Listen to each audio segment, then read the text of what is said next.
and thank you for coming. I'm Michael Ettinger from Ettinger Law Firm, and this is our estate and financial planning workshop. Can you close the doors back there, fellas? Thank you. This is based on my experience. I've been practicing law since 1980, so you can do the arithmetic. But the last 21 years, it's been limited to elder law estate planning. And in that time, we prepared thousands of estate plans, and I think we have a fairly good handle on the types of mistakes people make and how to avoid them. So tonight, I hope you'll use this talk as your litmus test to see where you stand, what issues you have addressed, what maybe needs a little bit of work so you can get to where you want to go, which is you want to have all your bases covered in case something happens. Well, I believe by the time we're done in the next few minutes, maybe 45 minutes to an hour, you'll have a very good idea of where you stand and what, if anything, you need to do. So let's get started. Before we do, just a few housekeeping items. Perhaps the most important is dessert. Comes after the talk. It's very good. It's the house specialty here. I think it's a bread pudding. So we'll have coffee and dessert after. We have a co-sponsor this evening, Ryan Peak to my right, with Wells Fargo Advisors. They are just a few doors down, as you know, here in Rhinebeck, and they're also, their main office is on Route 9 in Poughkeepsie. We're going to hear from Ryan after I'm done for a few minutes. I'm going to tie his remarks in with mine, but he's here to help us with the financial and insurance aspects of elder law estate planning. So thank you for coming, and thank you, Wells Fargo, for being a co-sponsor. We find that the seminar works a little better if we hold the questions till the end. So if you would be so kind, hold the questions till the end. I should mention Ettinger Law Firm is actually a statewide firm. We have 9 offices now, but I myself am a Rhinebeck resident, and our office in Rhinebeck is next door in the old Bank Square. It's in the M&T Bank, but it's in the back where the office building is. So if you would, open up your Ettinger folder. All right, so on the right side of your packet, we have the, we call it a SLIC. It's actually a book review of a book that I published in the fall, just last fall, entitled Ettinger on Elder Law Estate Planning. And I'd like to tell you a little bit about why I wrote that book. And in short, it's because estate planning and elder law have been treated as 2 different subjects. They're actually 2 different disciplines. But we like to combine them at our firm for this reason. Estate planning is defined as getting your assets to whom you want, when you want, the way you want, with the least amount of taxes and legal fees possible. And we all need an estate plan because, unfortunately, the mortality rate is rather high. However, we also need a plan for disability. People are living so much longer. We actually live 31 years longer on average than we did 100 years ago, a century ago. So the chance of now becoming disabled is about 50% because we're living longer and advances in medical science. Now, if you become disabled, your death plan is not going to help you. You need a plan for disability. And this is the area of elder law. And so what we find is what happens when clients go to an estate planning lawyer or a lawyer, general lawyer. They get a plan for death, but those lawyers, not being versed in elder law, fail to take steps as the client ages to make sure they have a plan for disability. And by this I mean protecting their assets if they have to go into a nursing home. Well, that's rather important because with the cost of nursing home today, you really have to plan ahead. In fact, you have to plan 5 years ahead because that's the look-back period. And so what we do is we meet with our clients, we do their estate planning, and as you learned tonight, we also make sure they have a plan for disability, either long-term care insurance or set up a Medicaid asset protection trust. Often people start, they're too young for the Medicaid trust, but as you'll learn, we review it every 3 years. And a lot of our clients, after 9 or 12 years, have moved to protect their assets because they got older, and they either got turned down for long-term care insurance for medical reasons, or they could not afford it for financial reasons. But we firmly believe you need elder law and estate planning. Because what's happened in our experience is when clients go back to that estate planning lawyer and say, myself or a loved one have to go into a nursing home, they're generally met with two responses. The first is, oh, it's too late, you had to do it 5 years ago, which actually is not correct. You'll learn tonight you can protect at least half your assets on the nursing home doorstep, but they don't know how to do it because they're not elder law attorneys. Or what they tend to do is they send the client to an elder law firm that's not the firm you chose, and often is not a highly qualified firm because they're not in a position to determine the capability of that firm because they don't practice elder law.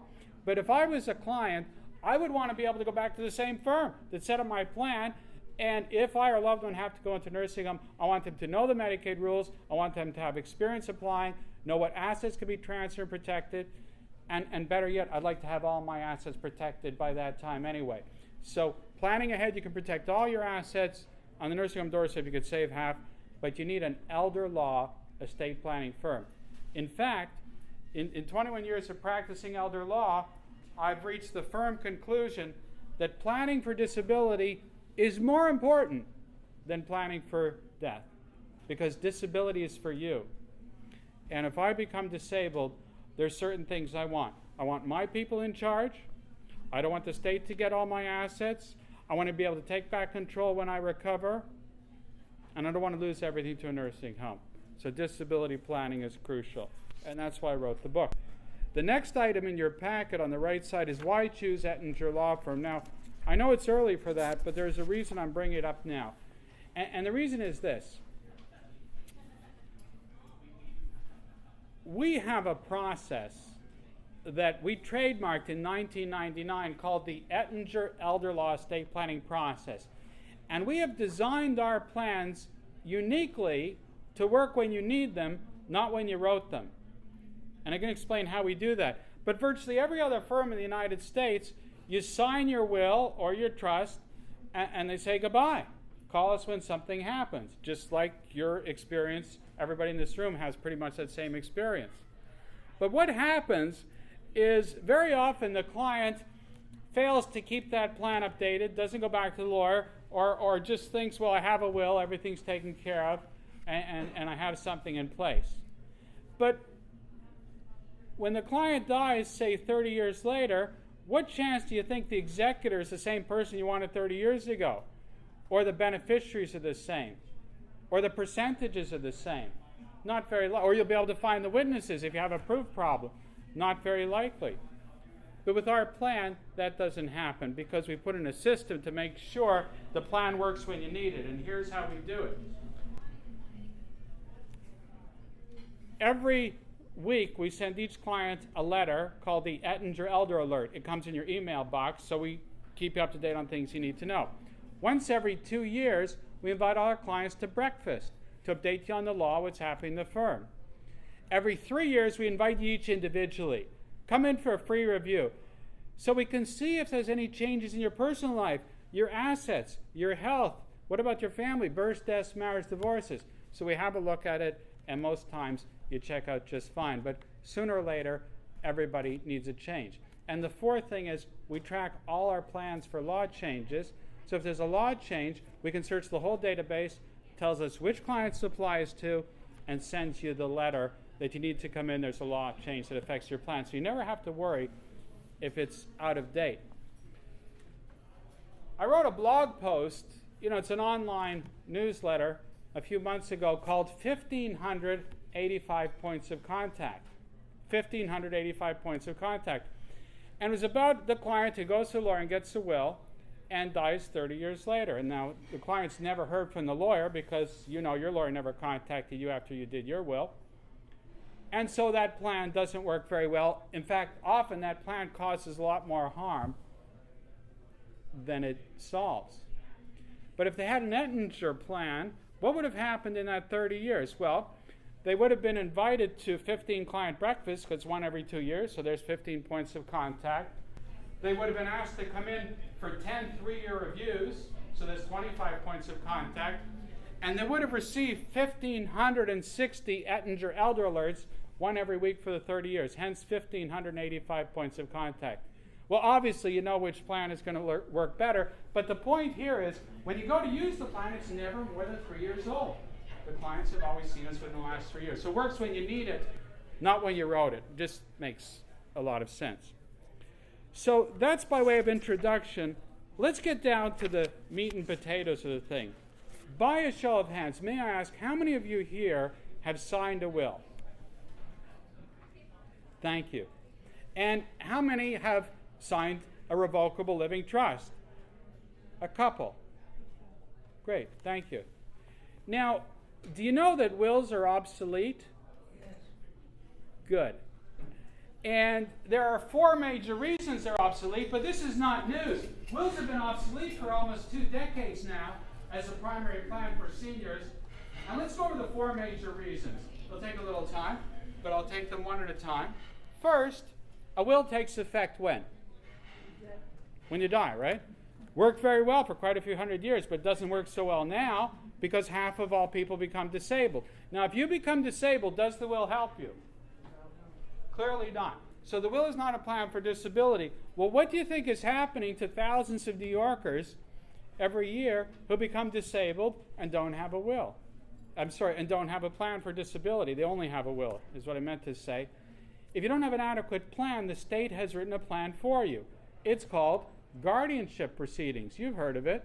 And what happens is a judge of the Supreme Court of the county in which you reside will step in and appoint someone to handle your affairs for you. Now, would anyone here care to take a guess as to who you think the judge might pick? Someone in his family. Okay.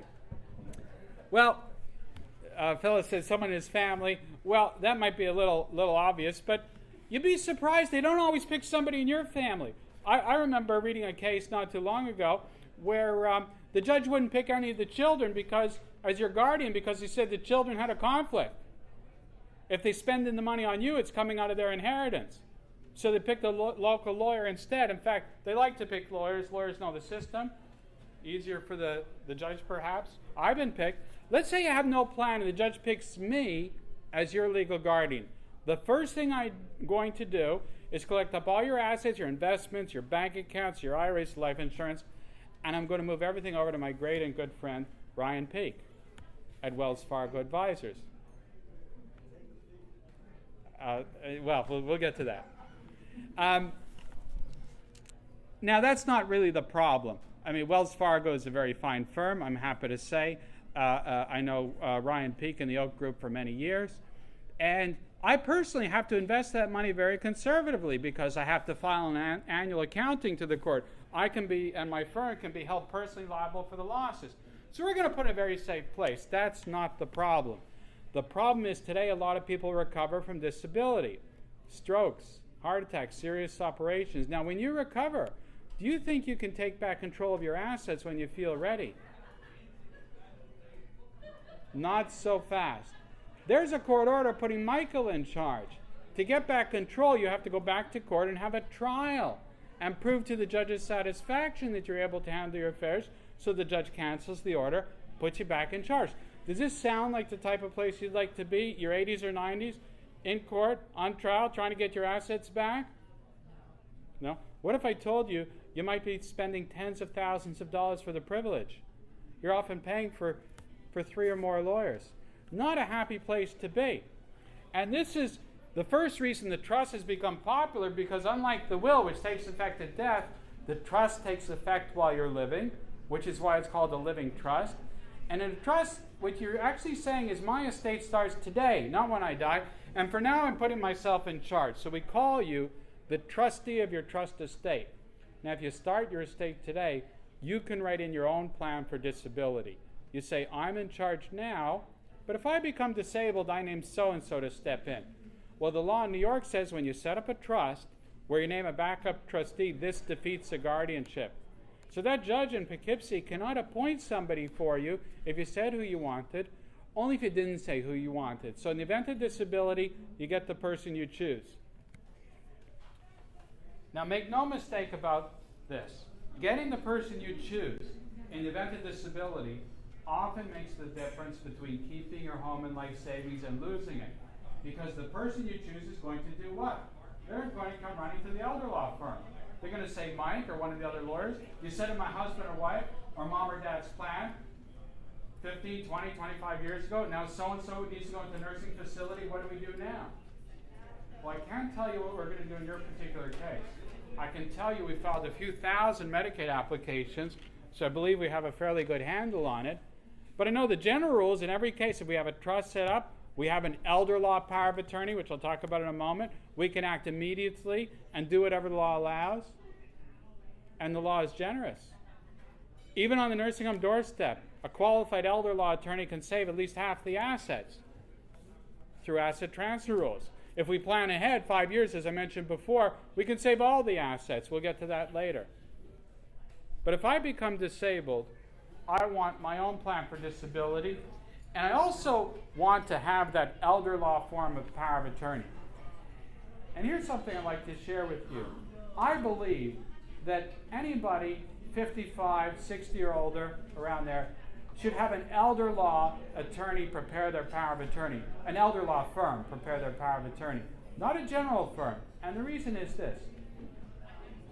Elder law attorneys deal almost exclusively with disability and client aging. And we use a much more powerful form of power of attorney than general lawyers do. We've given in my firm over 20,000 powers of attorney to people that have these extraordinary powers. And the most extraordinary power is you pick someone else or two people acting together to move all your assets out of your name. Now, a general lawyer is not going to prepare a power of attorney like that because it's very powerful and they don't have experience with it. But we as elder law attorneys know we need that very powerful medicine because if our client becomes disabled, we might need to move hundreds of thousands of dollars out of their name. So we need an unlimited gifting power. Because under Medicaid rules, if you can't move it, you lose it. It's move it or lose it. So for example, on the nursing home doorstep, if we have a client who has $500,000 in assets and they're going to nursing home tomorrow,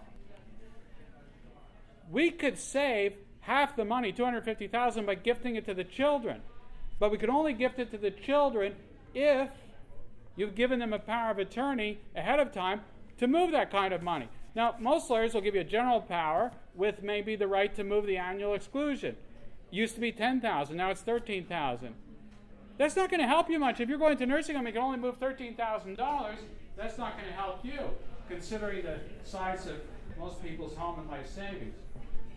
So we want to be able to move hundreds of thousands, and that's why we like that elder law power of attorney. It has an unlimited gifting power, has a right to set up a trust, make a change to a trust.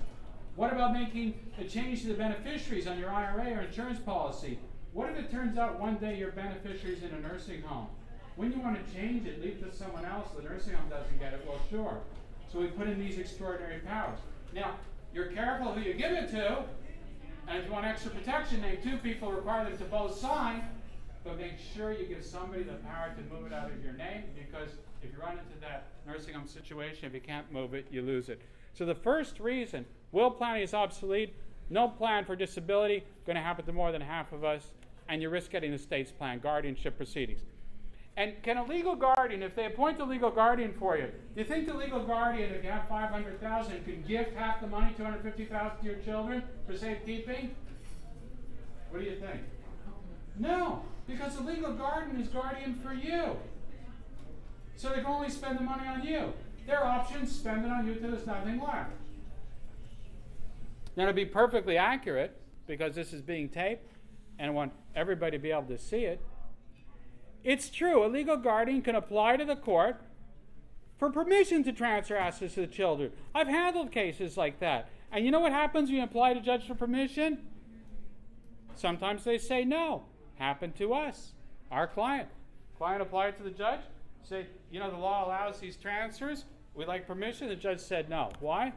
Maybe the judge has a different political persuasion. Maybe the judge is more concerned with the state's interest in your family. I never want to put myself in a position where somebody else is deciding what I can do with my assets. So I try to avoid legal guardianship scrupulously. The second reason will planning is obsolete is because wills have to go to court to settle. And what's the name of that legal proceeding to settle a will? probate. And how large do you think your estate has to be in New York to go through probate? The threshold is $30,000. So if you're over $30,000, it's a full probate. Well, of course, that's everybody today. Now, if you have a trust, the very same assets, your home, your investments, in the trust don't have to go through probate. What does it mean? Well, it means you're going to save time and you're going to save money. But how much time and how much money? Well, I can give you what our firm's experience is. We charge fees to probate a will. Let's take that $500,000 estate. We charge fees to probate that will up to 3%. So what's 3% of 500,000? 15,000, right? The very same assets, if they're in a trust, we charge a fee of 1% to settle. What's 1% of 500,000? 5,000, right? Well, that's a $10,000 difference. Why? Because that's the cost of going to court today. It's a 5-figure item. And for a lot of people, it's multiples, many $10,000 bills. So you can save a lot of money. What about the time? A number of years ago, Kiplinger's did a study, and they found it takes an average of up to 2 years to probate a will in New York. We've been selling these estates for 2 decades with the trust, because we started in '91. And it takes us weeks, sometimes months, but it doesn't take years anymore because there's no court proceeding. But there's a third reason I like trusts. I personally like to keep my clients out of court because I used to be a litigator from '80 to '91. And when I heard in 1990, I heard for the first time, if you set up a trust, it was new. You don't have to go to court to settle. I thought that was a great idea. I had already had a number of states that had gone bad, and I knew what could happen in probate court. So I went and got trained to some very good attorneys in Florida, and I started my estate planning practice. And here's why I personally would like to keep each one of you out of court. Because when you go to that probate court, who's in charge? The judge, right? Now, tell me, does the judge always act in your best interest? Does the judge ever make a mistake? Every case I lost, the judge made a mistake. And when the judge says jump, your answer has to be what? How high, Your Honor? Now, with all due respect, if you have to go, you have to go. But here you don't have to go, much less send your nearest and dearest down to the courthouse to ask a perfect stranger there for permission to get the assets from you. Does it sound absurd? It's not me saying it. ARP said this. In '91, 20 years ago, ARP published AARP published a consumer report on probate. They studied the system all over the country, and they said it doesn't make sense. It's just a tax on our senior population. And they advised the membership to start setting up trusts. That started the Living Trust Revolution in '91. Since '91, millions of people have set up the trust. The second reason, avoid the expense and delay of a probate court proceeding for my loved ones after I'm gone. It just makes perfect sense. So the second reason, wills are obsolete. They have to go to court to settle, and trusts do not. The third reason that wills are obsolete is that wills are single generation planning. What does your will say? Doesn't it say, when I die, generally to my children in equal shares? Well, since 1998, so it's running 13 years now, this isn't what our clients have been doing. Our clients have been doing multi-generational planning. And this has been going on with good estate planning firms around the country. And here's why. Let's say you had a will, and when you died, you had a son, and let's say you left your son $400,000. Now, unfortunately, a few years later, son dies. Who gets the $400,000 from him? Your daughter-in-law, his wife. Now, can she get remarried and share your $400,000 with a complete stranger? Yeah, well, she will. People are living 31 years longer than they did a century ago. Now, this wasn't a problem when the inheritances were $3,000, $4,000, $5,000, but when they're $300,000, $400,000, $500,000, sometimes and more, people are beginning to find out that there's ways to keep this in the blood. And the best way to do that is to set up something called an inheritance trust for your sons and daughters. And here's how they work. Let's call that son Bobby. So instead of leaving the $400,000 to Bobby, we're going to set up a Bobby trust, and we're going to leave the $400,000 to the Bobby trust. and we're going to say, Bobby, we left your $400,000 to a trust, and we're appointing you, Bobby, as the trustee. You're in charge. Now, he can do whatever he wants with the money. He could spend the whole thing, so you're not ruling from the grave. But these inheritance trusts have three major benefits. First, the trust says, Bobby, if you happen to get divorced, what's the divorce rate these days? I don't know, maybe half? Spouse can't touch its separate property protected by the trust. It says something else. It says, Bobby, if you get sued. Who gets sued today in this country? Everybody, right? Correct answer. Creditors can't touch it. Not in his name, not in his social security number. It's lawsuit proof. But the third thing, and the main reason people set up this trust says, Bobby, when you die, 5 or 50 years after me, whatever's you don't spend in that trust, that doesn't go to your spouse, it goes to your children. Who are they? Your grandchildren.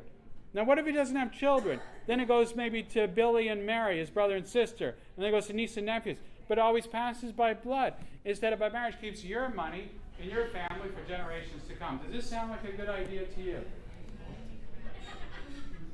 I can say it's what the majority of clients do who have significant assets. And what they're doing is multi-generational planning. So your plan doesn't stop when you die. It can go 30, 40, 50 years after you're gone. Protect what you leave from the children's divorces, lawsuits, and creditors, and pass it by blood instead of by marriage. Now, if let's say you're particularly fond of your son-in-law or daughter-in-law, remember we review it every 3 years. And a lot of clients, after a number of years, say, you know, my daughter-in-law's been terrific. She's like a daughter to me. Well, here's something you can do, an option. You could say, let's say Bobby's wife is Debbie. You could say, if when Bobby dies, Debbie survives him, and what else? They're still married to each other at the time of death. Give half to my grandchildren at that time. Keep the other half in trust for Debbie, income only, whatever it earns. Give her lifetime income, and then when she dies, give the grandkids the second half. Now, if she gets remarried, husband number 2 can't touch it because it's in the trust. If she unfortunately ends up in nursing home can't get it, it's in a trust. And the grandchildren get it in 2 installments. So you can take care of son-in-law, daughter-in-law, still keep it in the blood. So the third reason will planning is obsolete, no plan to keep it in the family for second and third generation. The fourth reason will planning is obsolete is that wills do absolutely nothing to protect your assets of a nursing home. And the cost of care in New York is running up to $13,000, $14,000 a month now, and you have to pay for 5 years. So if you find yourself in that position, the vast majority of people are going to be impoverished. But you can protect your assets by setting up something called a Medicaid Asset Protection Trust. Now that's Plan B. Plan A, in my view, is long-term care insurance if you could swing it. So first, how many of you have long-term care insurance? May I see by show of hands? Just a few. Good. Long-term care insurance is the way to go, in my view, because it helps you stay out of the nursing home, pays for home care. The trend today is to age in place. But in order to age in place, it's expensive, and you may need the insurance to be able to afford to stay in your own home and get that home care, and perhaps stay in your own home for years longer than you could if you didn't have the insurance. None of us want to end up in a nursing home because we couldn't afford to stay in our own home. So number one reason is to be able to afford to stay in your own home. The second reason is if you have a spouse. What happens if one spouse becomes disabled? Well, without the insurance, here's what we found. One spouse later in life, unable to handle their affairs, the other spouse finds out it costs $4,000, $5,000, $6,000 a month to bring somebody in. Well, then they say to themselves, if I start spending that kind of money, I may not have enough left for myself. So they decide to do it on their own. Now, Alzheimer's Association did a study a number of years ago, it's 03 now, and what they found was over 60% of spouse caregivers are dying first. Why is that? Stress, worn out. You've been around, it's a hard job. It's 24/7, and it's a difficult job. It can put the client in the hospital or worse. So with the insurance, you are not out of pocket. You call in the help. Sure, you supervise, but somebody else does the heavy lifting, and you get respite, a break. You're not on 24/7. So I like the long-term care insurance. It's one of the reasons Ryan Peak is here. because he's here to help us with that for those of you who can afford it and who qualify medically. And you'll have the opportunity to get some quotes from Ryan and his group and his firm. But what if you can't get the long-term care insurance, which unfortunately is the majority? In that case, you want to know about the Medicaid Asset Protection Trust. We'll call it the Medicaid Trust for short. This is the one, you've heard of it, that you have to set up 5 years ahead of time, so if you or a loved one end up in a nursing home, they can't get your home and life savings. So people set up these trusts, and there's two ways they work to protect your assets in a nursing home. First, somebody else has to be the trustee. After all, if you're in charge and you have to go into a nursing home, they'll say, look, Mary, you're in charge. Take it out and pay for your care. So you have to pick somebody else, and people almost always choose one or more of the adult children. Medicaid nursing homes can't tell them what to do. So that's a roadblock for them. And the other thing is, in these Medicaid trusts, you must limit yourself to the income only. You put in stocks, you only get the dividends. CDs, you only get the interest. So who sets up these trusts and why do they do it? Well, generally middle-class people, in my firm, generally around 70 and over, have a lot of assets they're not going to spend, like their home, so they put in their home. Anytime after 5 years, have to go into a nursing home, they can't touch the house. What if you don't make the 5 years? What if 4 years later you have to go into a nursing home? You only have to pay for the 1 year that's left. You already got the 4. So it always pays to get started. And we've done it for people in their 90s. So if you get 3 years under your belt, you only have to pay for the 2, etc. But most people get the whole 5 years, and those assets are protected. What else do you put in? Well, let me state it negatively. What don't you put in? You don't have to put in your IRA, 401k, 403b. These are exempt from Medicaid. They can't get your retirement fund. Yes, they can get the minimum distribution. Once you're over 70 and a half, yes, start taking out your RMD, required minimum distribution. Works out about 4% a year. They get that because that comes out as income, but they can't go into the IRA and take the assets. So the IRA is exempt, and IRAs, you may know, do not go through probate. They have a designated beneficiary, goes right to the person's name. So no reason to put an IRA in a trust to avoid probate or to protect it from a nursing home. But non-IRA assets, investments, bank accounts, are all fair game to be spent down. And those you want to move to protect.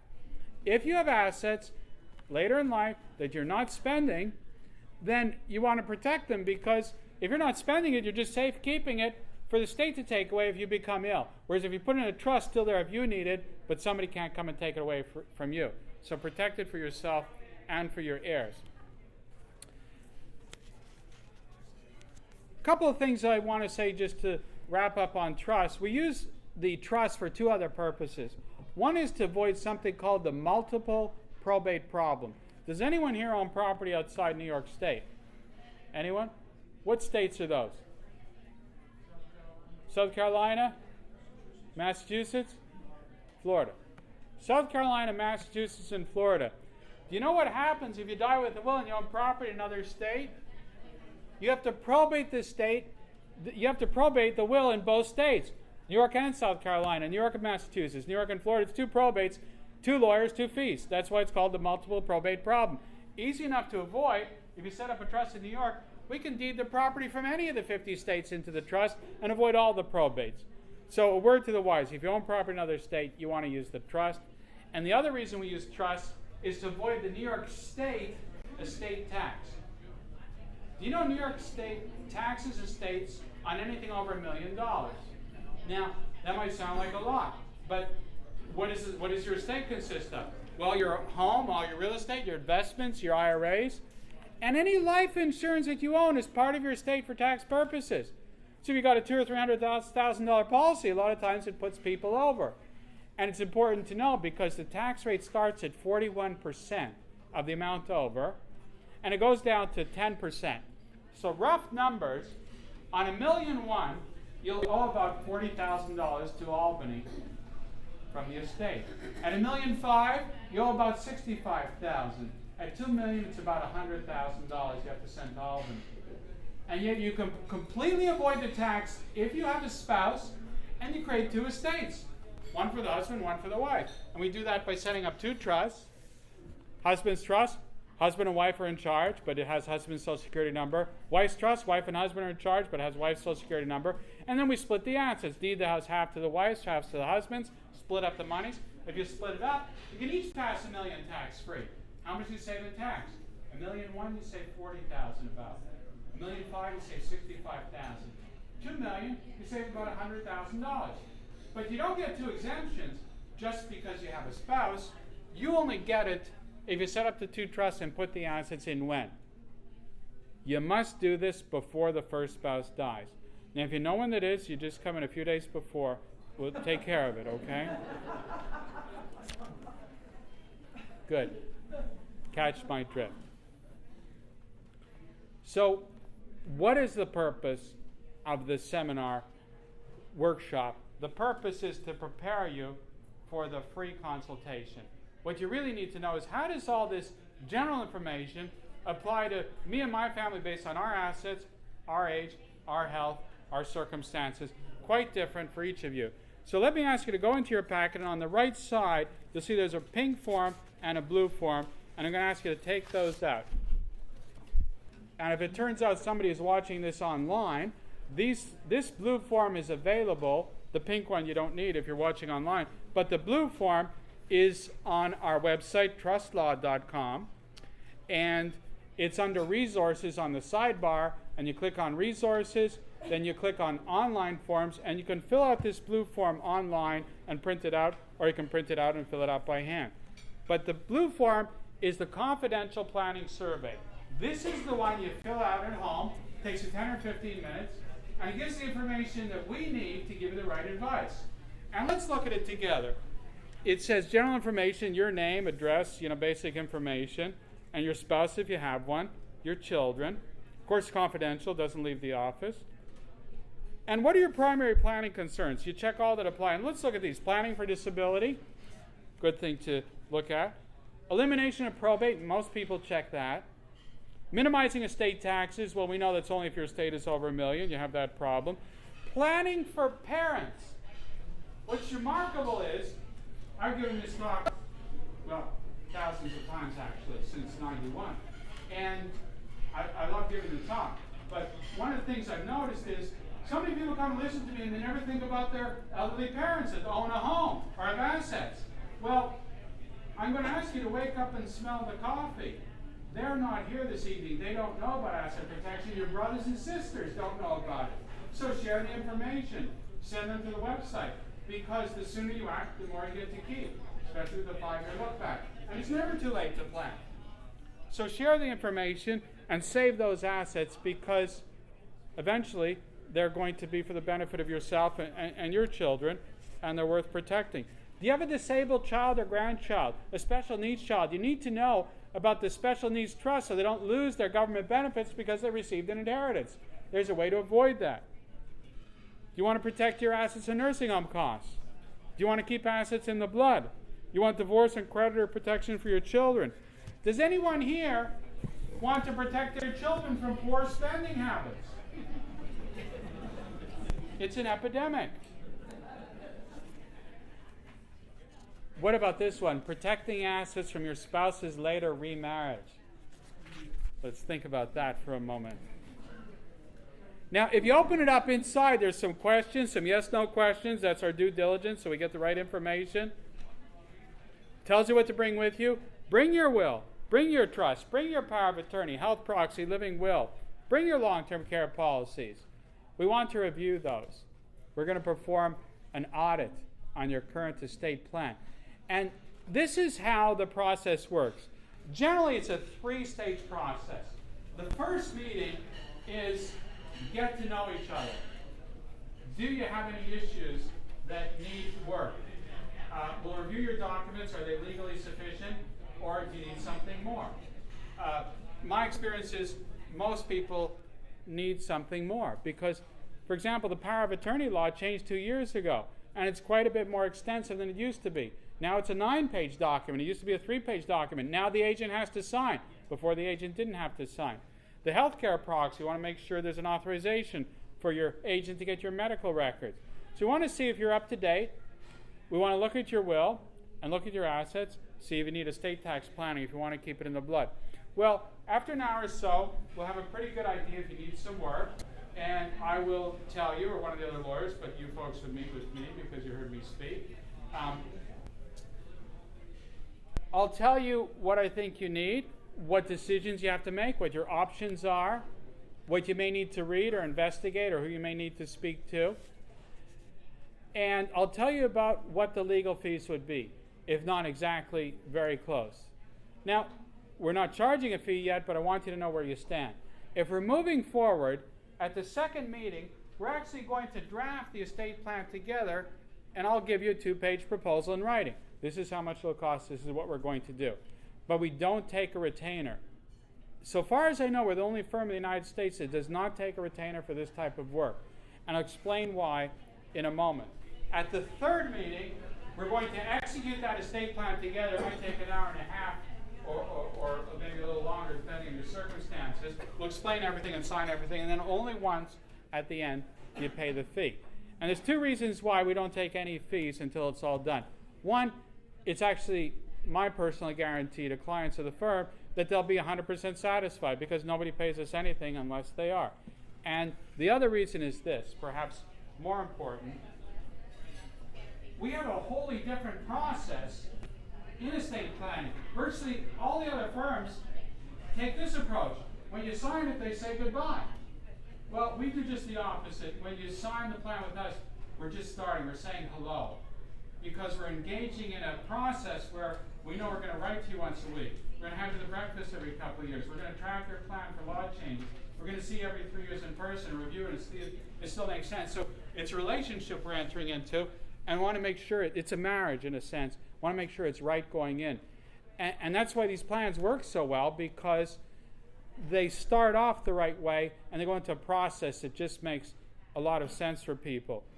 I'll just give an example. A lot of people have come in to see me over the years, 62, 63, 64. They say, oh, we went to an elder law attorney, and he or she has recommended we set up the Medicaid Asset Protection Trust. I said, oh, well, we don't do that for people in their early 60s.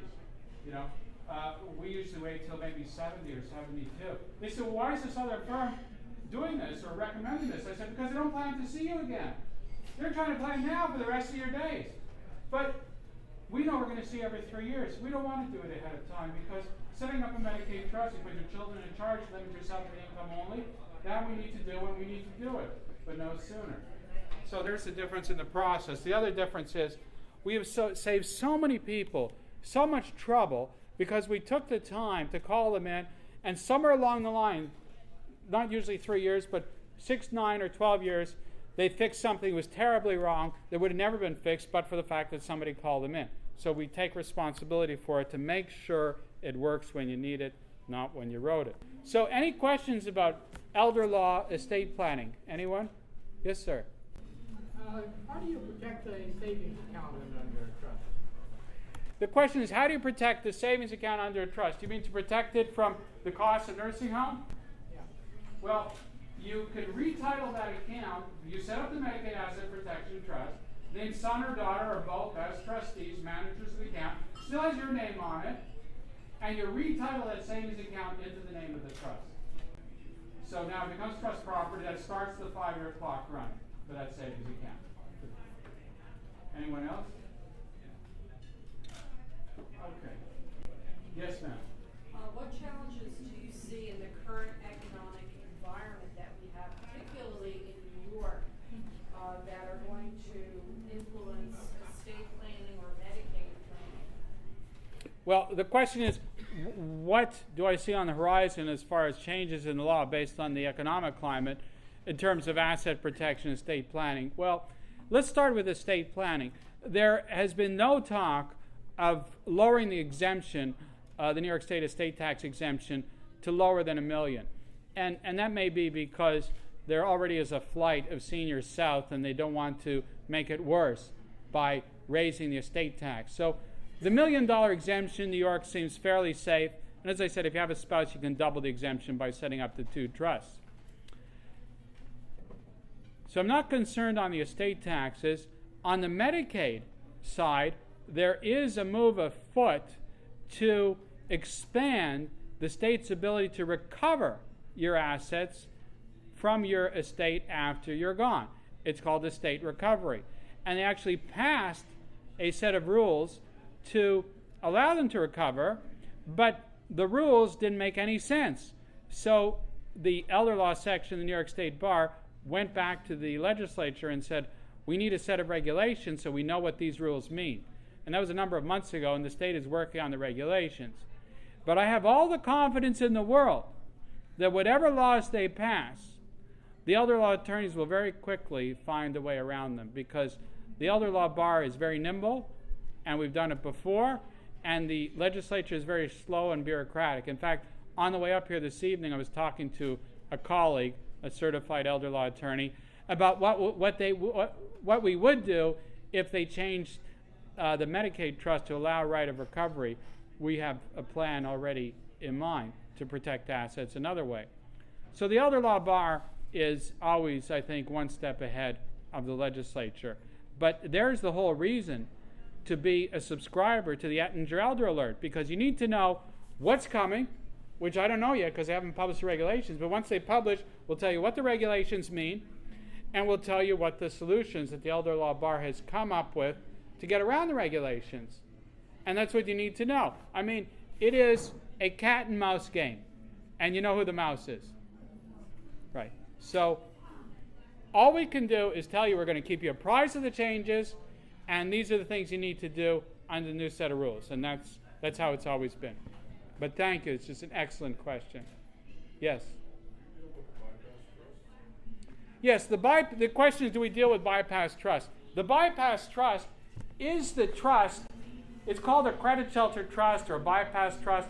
When you set up the two trusts for husband and wife, whoever dies first, let's say the husband dies first, instead of passing everything to the wife, if you're over $1 million, you can't pass everything to your spouse, because then she'll be over $1 million when she dies and there's a tax.